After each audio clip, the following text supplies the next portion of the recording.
Shu kelin qanday jonga tegdi-da. Bitta bolani eplolmaydi.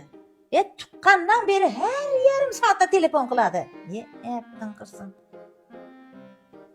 Ala, Inan, bola ishtanaga siyib qo'ysa nima qilish kerak?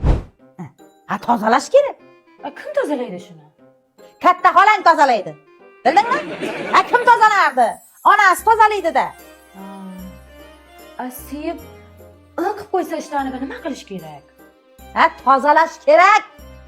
Uni kim tozalaydi? Kim tozalardi? Tuqqan onasi tozalaydi. Aniq o'zini tuqqan inasi tozalaydimi meni? Aniq tuqqan onasi tozalaydi. Unday bo'lsa kengdayna, o'zingiz ishtonlarini yuvib, bir cho'miltirib keting. Chip kelib hamma joyga qisib bulg'ab tayladi.